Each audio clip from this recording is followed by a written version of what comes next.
David, that my friend David Moss. Look at that.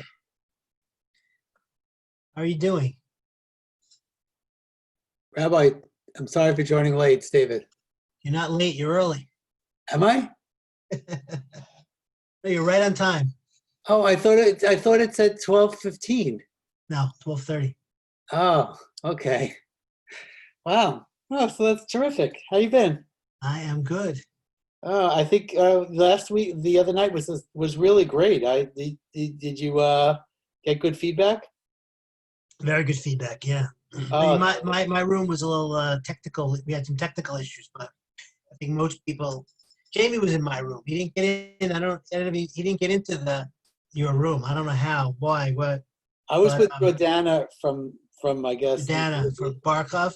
Yeah. Well, actually, interesting because I put you on the room with Mark Levy, and that it didn't work out either. I guess. It's okay. I know Jordana, and actually, it was good. Heard she did a nice job. She did a nice job, and I kind of she was trying to get some participation, so I helped her out a little bit. Good. So, Yeah, with mine, I couldn't get everybody the module. I couldn't figure out how to do the screen share.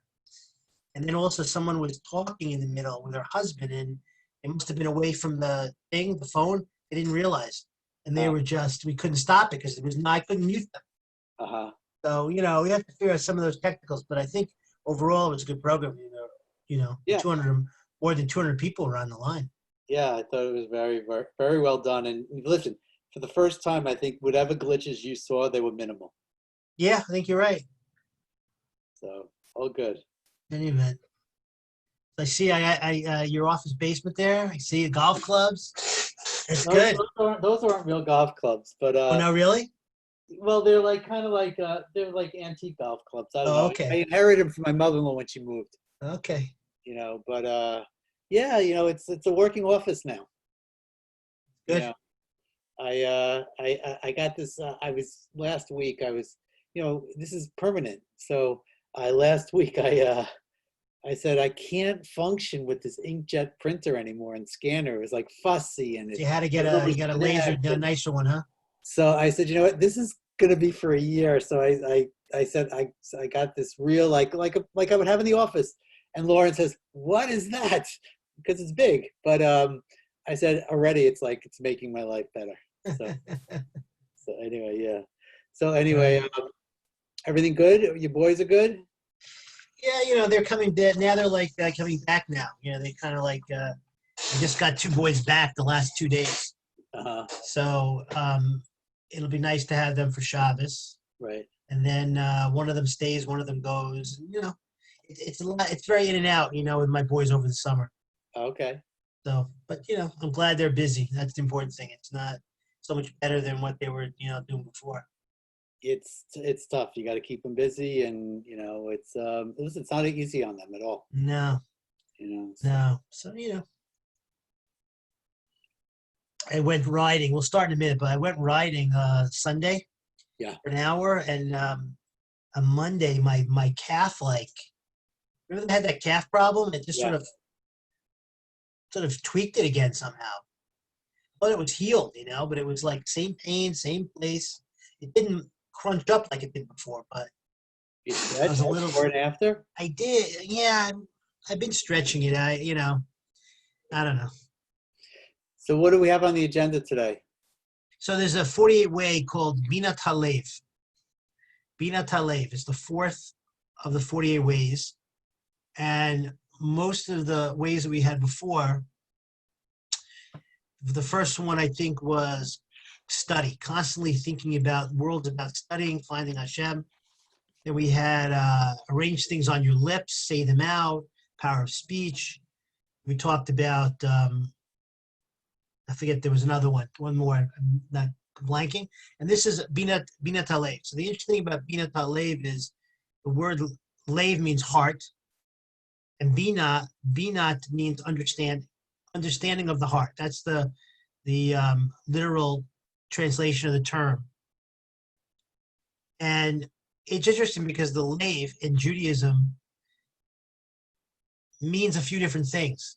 It's not so clear what it means, and it's not like it means in English. Usually English, when you talk about someone's heart, I think most people are talking about their emotions. A person thinks that we even say the expression, the seat of the emotions, that the heart's the seat of the emotions. But in Judaism, it's not exactly that. Judaism is not exactly that. If you Is it look the in seat of goodness? huh? Is it the seat of? Well, now that's interesting. That's interesting because good sort of almost like a very emotional thing also, but Mhm. it also is an intellectual thing, right? It has a good as an idea, but it's an idea that has a feeling to it, right? When you Mhm. say good, you feel there's a warmth when you to that particular word. You know what I mean? Like it's like a tweener almost. Mhm. But that's really the point is that the heart is not just the emotions. The heart is also a pseudonym in Torah literature for the mind. Actually, for the mind, like it says in the first bracha we say in the morning, in the Birchas Hashachar, it says, "Blessed art you, the Lord our God, Asher Nasan L'Sechvi," that you gave the heart L'Sechvi Bina, understanding. The same word Bina, L'Havchin Ben Yom Ben Laila, to distinguish between day and night.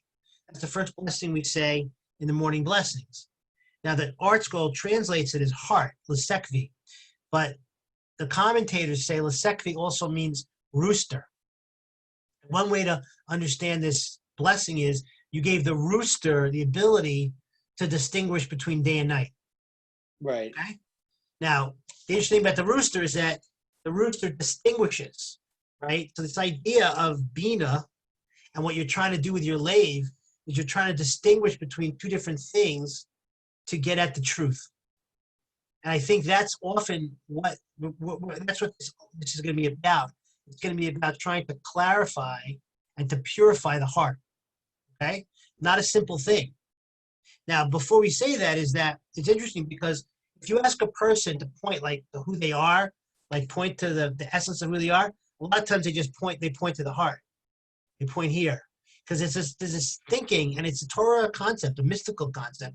The heart is the center of a human being. It's that which is the middle of a human being, and it's at his core, like the spiritual center, not the physical center. And it is kind of like physically centered. It's really the spiritual center of who a person is. The Torah actually, I ask you, what letter of the Hebrew letter does it start with? What? The Torah. You What know? letter? A letter. Very famous verse, the first verse of the Torah. I don't know. Bereshis bara Elokim. Starts with a base. Bereshis in the beginning. Okay? And it actually ends, the Torah actually ends, Le'enei kol Yisrael. It ends with the word Yisrael, and the last letter is a Lamed. Okay? Lamed in base is Lev. The rabbis say that the ethicists say the whole Torah is to purify your heart. The whole Torah, all the mitzvahs, all the commandments, it's there from Lamed to base, from beginning to end, to clarify and purify a person's heart. But you That's still the mean idea. you still mean the heart. You still mean as your mind. Well, I want to now combine it because I really think it's more than the mind, it's more the emotions. I think it's a combination. It's the mind, an emotional connection to the mind, and it's also, I would say, your will. I think that's probably the best definition. Ratzon in Hebrew means will. Like if you think of your will, the depth of what you really want, who you really are, where do you picture that? Your will, Yeah. your heart. It's the essence of, it really is this essence of this thing called the heart, the Ratzon. Now, what's a will? The will is a combination of, it's not pure emotion, but it's not pure intellect. It's really a combination of these two things. Will is like very strong word. It's not a cold, unemotional term, but it's also not just an emotional term. It's like a deep sense of a connection, I think, on the mind and on the heart together. Now, it's really a good thing. Imagine a person has his heart and his mind tightly lined up with no confusion, with nothing in between, nothing chink in the armor. Well, then right, but then you're really operating at the max efficiency of spiritual and physicality in this world. Yes, that's the goal. That is the goal. In other words, there's a That's one. statement. There's a statement of rabbis that says, "Ein omed lifnei haratzon." Nothing stands before human will. Nothing. In other words, nothing can get away. If a person really is connected, you just said, with the head and the heart clear with no chinks, he's like a hot knife through butter. That's like when you get when you're at work and you're really in your zone and there's no confusion, it's like you're a hot knife through butter. And you go through times in life when you are that way. But we also go through a lot of times where we're not that way. Right. But That's we the always idea. strive to be at that point. That's the idea of this thing, being a talev, is trying to purify our heart and get in truth, get in touch with that ratzon. And one more thing I'll just mention before we go, how do you do it, is that two things actually. In the confessional on Yom Kippur, one of the things we confess is we confess over confusion of the heart.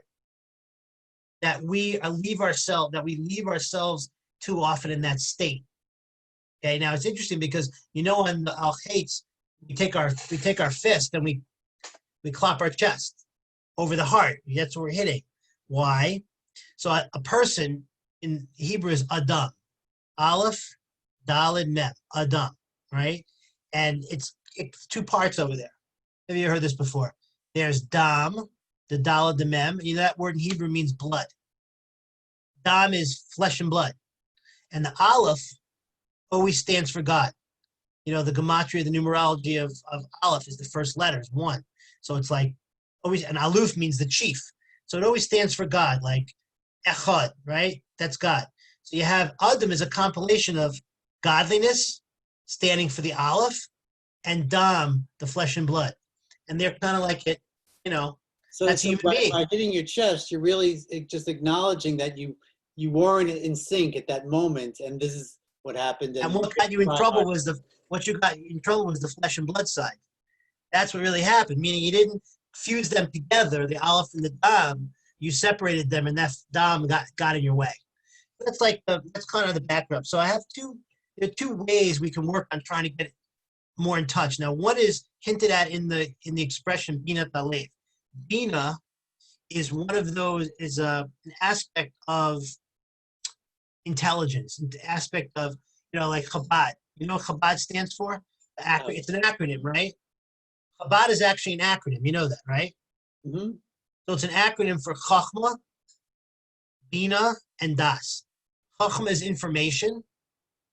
Das, the last one, is like fully connected knowledge, like Adam knew Chava, the biblical knowledge, like to fully know somebody. And Bina is the middle one. Bina means discernment. Bina means pulling something from something else, taking something apart. I mean, you have this confusion, or you have this thing that's amorphous. Bina is the human faculty of actually bringing it into its component parts. And Bina also, the words mean bona. Bona means builder. So you have to somehow break things apart sometimes before you can put them all back together and build them. Now, it's interesting. I haven't worked this part out. Maybe you could help me. But it said that women have an extra dose of Bina, of this idea. And it's basically, it helps you go dig deeper, I think, into more like a what's a person really motivated by internally. They have this idea of Bina. And sometimes they call it women's intuition. Mm-hmm. To like go from what's on the surface to what's really down below. They call it by women.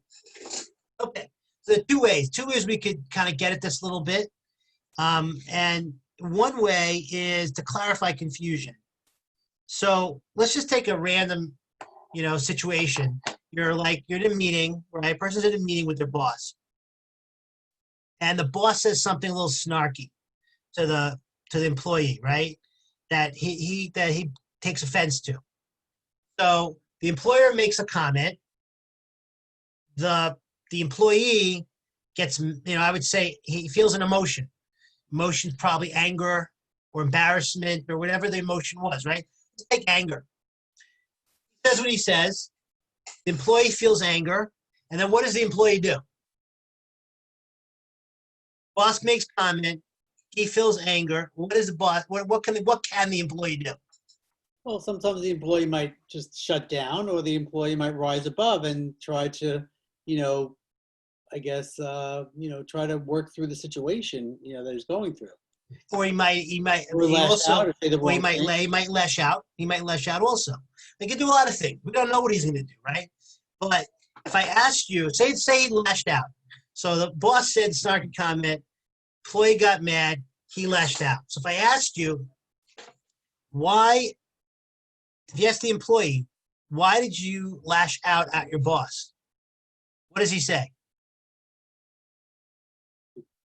I don't know, he embarrassed me, or I don't know. Well, Obviously, he'll say, what caused you to lash out? The what do you, employee. what I lost you something. What he would say to the boss?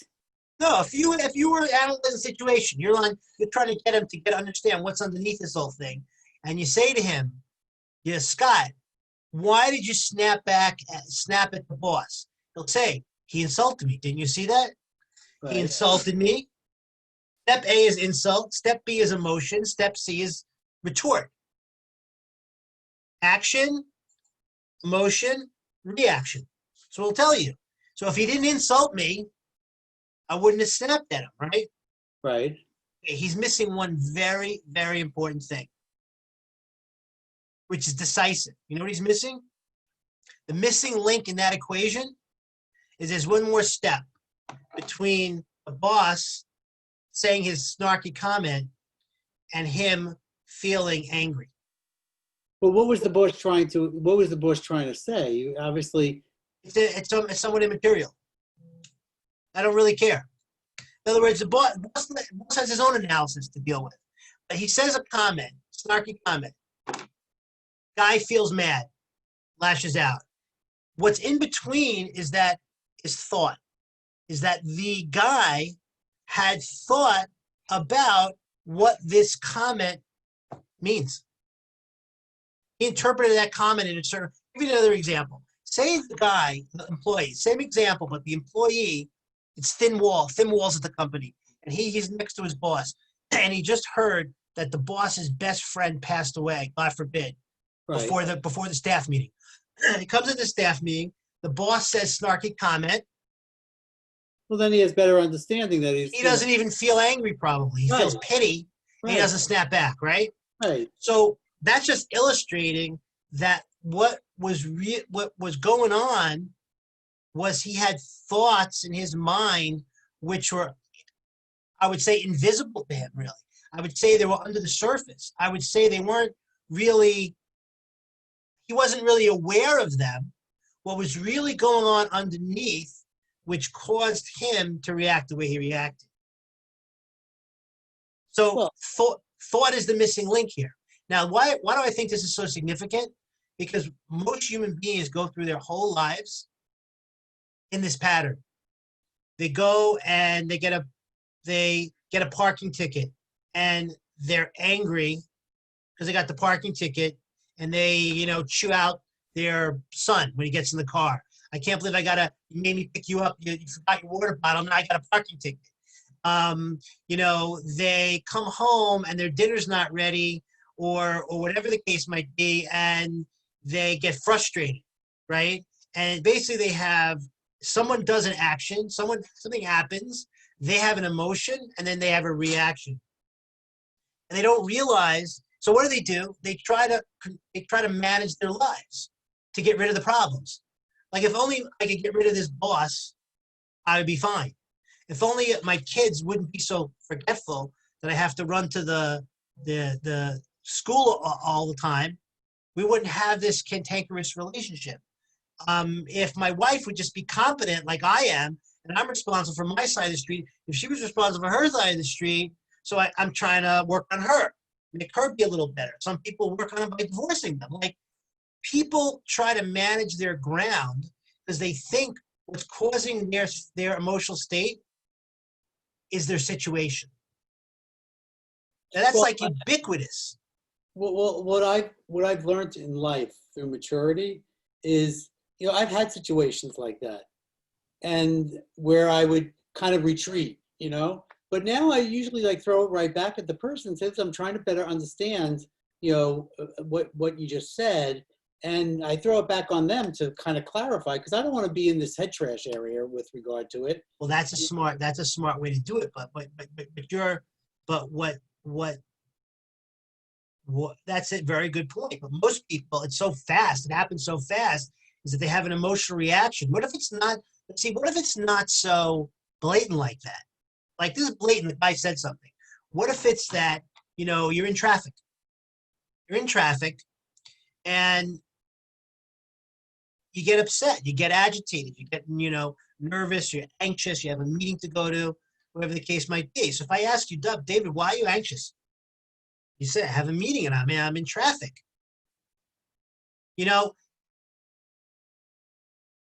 So I would just point out that what causes your anxious emotion is your anxious thoughts. It's your thoughts of what it's going to mean being caught in traffic. Then there might be a range of thoughts. How dare this world be set up that Simcha Barnett's in traffic right now? I have important things to do, important people to save. How is it possible I get frustrated, get anxious? I could say, I'm going to lose my job. I've been late the last 5 times this week to my office. I'm going to lose my job. There's a myriad of things that might be causing the emotion. But what happens is that people just they're victims of the emotion, and they never really deal with the fact that it's their thinking which is decisive. I'll give you one more example. Everybody has children and different people that tweak them a little bit, that other people they don't tweak and some people they do. I think some people, when I see you, when I see Jamie, I smile right away. It's like you have this effect on me, and like I just feel good.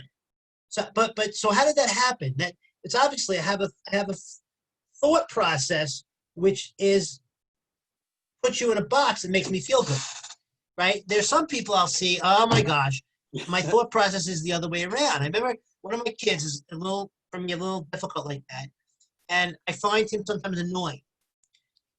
And I realize though, when I'm in a really good space, like whatever reason, you wake up on the proverbial right side of the bed. Right. The kid will make a comment, which typically I would find annoying, and now I would find it endearing, almost like, "Ooh, it's interesting," like it wasn't annoying. So when I thought about it, I realized, it was that my thinking changed. It wasn't the kid. Now, it could also be if you're in a better space, the father, right, or the husband, that really does make an influence on your environment. So that could actually pick another person up. So he might not be as annoying when you have a little bit of light coming out of you. And that's the truth. I can't deny that as well. But what are the ways to get at? You have a good point to try not to personalize and then say, what do you mean by that? But see, what you're doing is that's a very good technique. It's short-circuiting the almost instantaneous action, emotion that the situation caused. A very smart technique. I don't know if you figured it out yourself. Someone told you, but it's a technique. But it's because I feel like I when stuff like that happens, I feel as if I must be missing something here. And I just want to try to clarify and put it back on that person to just be a little bit more direct. But again, that was a direct shot over the bow. Sometimes it's much more subtle than that. Meaning, you might be in the room with the kid, and the kid's irritating to you, and there's no direct. You're not you're not clarifying the comment. You're just feeling something, and you're thinking, why I'm feeling this? I'm thinking my son doesn't have his act together. He's like, if he would just get his act together, I would be much better. Or if my wife would keep being late. Everywhere we go, we're late. We're just late, and it's like if she would just stop being late, I would feel much better, right? And so sometimes that technique of stopping and asking is irrelevant, but what I'm saying is always relevant. Meaning, when you have an emotion, it's a barometer. It's a barometer that you have thinking over there. So if you stop for a moment and you disconnect, like you disconnected with the technique of what do you mean by that? But there's another way to disconnect. It's like try to disconnect from the emotion in the moment and just kind of sit. And then often you'll get an insight. What's really going on in my mind right now that's really causing my reality? Because that's really the point. Situations never cause reality. Minds cause reality. And this idea of Bina Talev is look into it a little bit. And once you start getting into the thought process, and you start evaluating the thought process. Does that make sense? Why should I feel that way? Like when the boss insults me, you know, he's always I'm not standing up for I did have a myself. boss like that once. Right, but then you have to say, well, what's the insecurity in me? Like, I never stand up for myself. That's a problem. When my father used to yell at me, I also didn't stand up for myself. So when you start going back and drilling down into the thought, you actually come to revelations about why you feel the way you feel. A lot of times you're like, it's an old tape, and you can realize, you know what? I don't have to think that way anymore. I can get an insight that can kind of evaporate that kind of thinking, and then it's not my boss anymore. Because really, it's not him to begin with. It's me. Like, what if you figured your boss was an idiot? Like, you know what? He's an idiot. He's got a problem. He's an arrogant son of a whatever. I make a good living. I don't care about my boss. I couldn't really care less what he says. My job, like you said before, is just I want to get my clients. I want to make my money. I really couldn't care. If I have that attitude about my boss, it would like bounce off me. It would just bounce, a quarter bouncing off the plexiglass. It wouldn't hit me at all. Except for the fact that something in me that's insecure and susceptible to that guy's comment. Now, Hashem oftentimes will put us in that situation because he wants us to learn something. In other words, he'll put us in that situation. Yes, please. I wish I could go back in time and deal with this boss again, but the way he used to work was he liked to rattle you. That's uncomfortable, right? He liked that. He did that on purpose. And that's how he managed. And I used to say, like, to my assistant, she'd say, Bob's on the phone, whatever. I'd say, all right, tell him I'm in a meeting, even if I wasn't, because I needed 15 minutes to prepare for him, but that's how he liked to manage. And I really did not like him. But I think I would have asked him if I was and where I am now, I would say, because there would be like, say, 10 metrics, right? And right. 9 were great. 1 was always bad. He would always go right to the bad thing. And I would just say, Bob, is your expectation for me to have all 10 metrics right all the time? Because nobody's going to have them all right. Right. And let him say, no, David, that's not possible. Right. Well, listen, I'm not even talking about, I'm not even talking about, the guy could objectively be a jerk and have his own issues. Like, I don't really care about that. The issue is like, I wonder how you were feeling about that all the time. See that?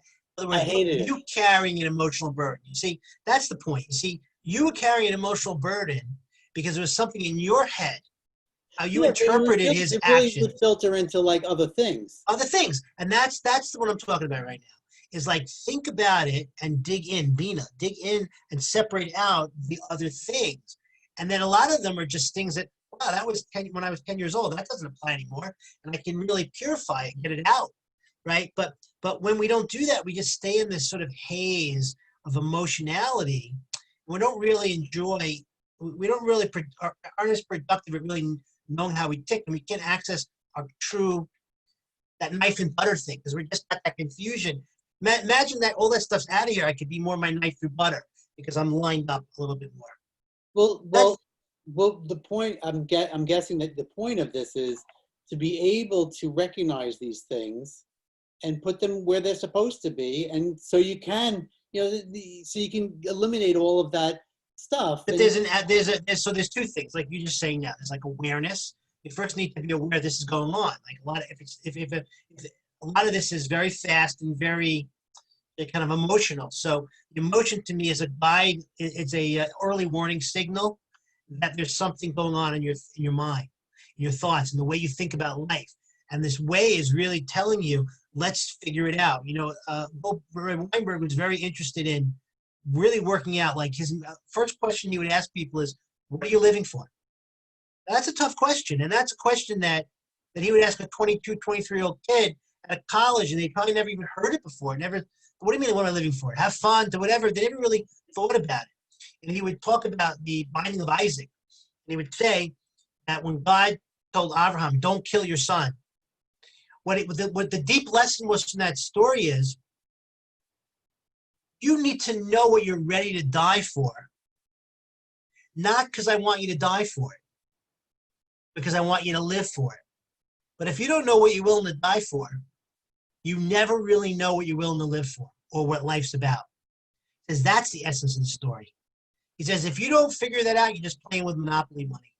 Because Really then an amazing and all comment. the things that bother you really wouldn't bother you because Well, no, see, you're absolutely right. If you would get the big rocks, it's like the big rocks, that thing, the jar of life with the big rocks, right, and then the small rocks. If you had the big rocks in line, which comes from the idea of what are you living for, what's all about, then you could really start filtering out the noise and the junk. Yeah. So he would go through the analytical process. Like he would say, you know, you got to know what you're living for. You got to know why you would go to college. He would say, why are you going to college? Right. So he would say, the guy would say to get a degree. He says, why do you want to get a degree? Because I want to get a good job. He says, why do you want to get a good job? Because I got to go to graduate. I got to finally go to pay for graduate school. Why do you got to go to graduate school? Because I got to pay back my student loans. Why do you got to pay back your student loans? I got to go to college. Like it's like a circular. You don't even know what you're doing, why you're doing. And I always put it kind of like this: is like most of us are like born on a treadmill, and we're born into a certain set of this is what you do. And you start running, but we never really evaluate why we're running, where we're running. Maybe it makes more sense to take a car.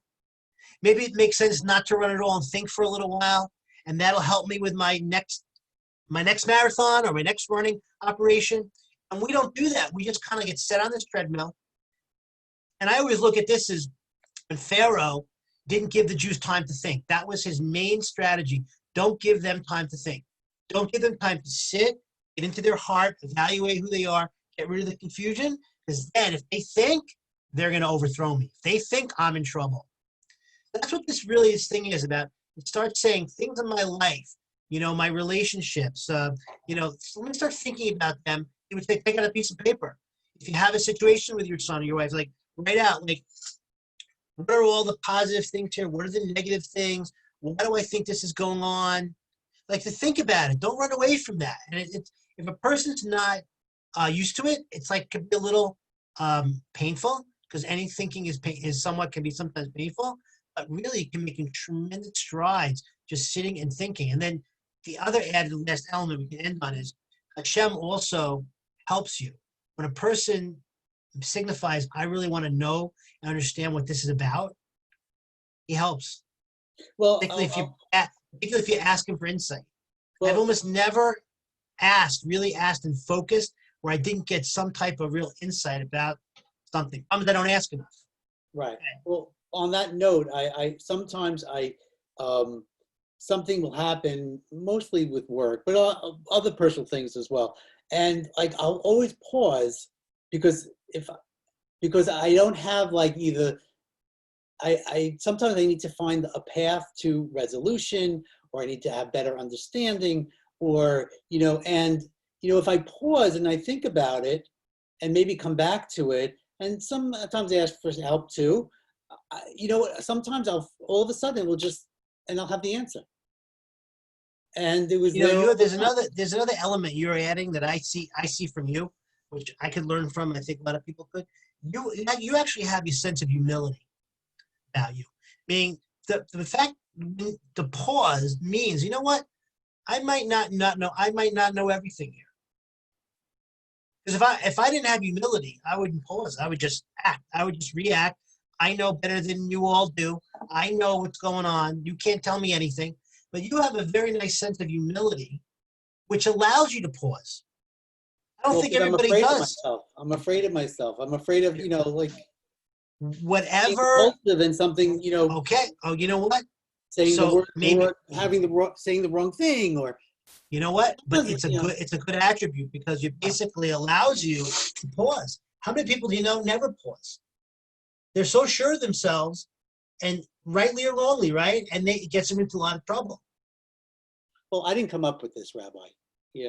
So a rabbi, helped me, like work things. Listen, the fact to take it to heart and to do it. Just pause. I'm just saying that the more humility someone has, that helps them be able to do this type of thing. The more sure a person is, that's they just stuck they'll never get out of the old ways. The last thing the Rabbi Weinberg would say is that everybody at their core has a few free will struggles that is their personal battles. He called it the volcano roiling inside of us. There's a couple of things that could 3 to 6 things that could set us off. Whatever it happens to be. He says a person needs to know what those struggles are. It's a struggle between the body and the soul, and that for every person is different. Someone might have a free will struggle about anger, frustration. Someone might have a struggle about, food and alcohol. Someone might have a struggle about being really impatient. One might have a struggle about being a doormat, not sticking up for myself. Whatever, and because what's gonna happen is free will struggles that we tend to have, God's gonna send messengers in your life to tweak those things to help you grow and get stronger. Well, with free will, everything is about a choice. You come to like a crossroads in any situation, and you have a choice. Which way do you want to go with this? And when you feel as if you have the choice versus somebody imposing something on you, it changes the whole dynamic of everything. And I remember I was being shortchanged in something professionally, and I was getting something, but I still wasn't getting everything. And somebody told me that when you're squeezing olives to make olive oil, yeah, you get the first press is the best, but the second press still has value. right. And a lot of times I made the choice that, what, I'm okay with the second press. I'm choosing the second press because I don't want to give up what I had to give up to get the first press. Right. And everything in life, if you look at it like, okay, I have a choice here. And sometimes you don't know what you have to think about it. And you can't always have time to think, but everything, Hashem is giving us opportunities to make decisions all the time. Sometimes bad, sometimes good. Sometimes it's a horror, kind of like you got to put it in check because you have a choice to make. So I think it's important to know sometimes we don't realize the things he brings to us, they fall in a couple of areas. And until we work on them and work on ourselves to get it right, it's like Groundhog's Day. Keep coming. Right, but when you get back. it right, that means you're in somewhat in sync and you're at a higher level. Yeah. And that's when it becomes like automatic. And you don't even think. Then you have glimpses of being a tzaddik, but we're not there. But like these people that are like true tzaddiks, they don't even think. It's just all like automatic. It's like they're right. But that's all right. Listen, this is a very important thing, and to get in touch with really your ruts on your heart, it makes for a very powerful person. Because the more we can get rid of the confusion and be very in touch with the heart and the mind, we're very powerful. Nothing stands in front of human will. So it'd be a nicer zone to occupy more often. Really. Well, we should both have more moments. Prayers that we're both, and the rest of us is the same way. Listen, Dave, good to see you. I got to run. Thanks for being on the call. My best, okay? Have a good job. Yeah, take care. All the best. You too. Bye-bye.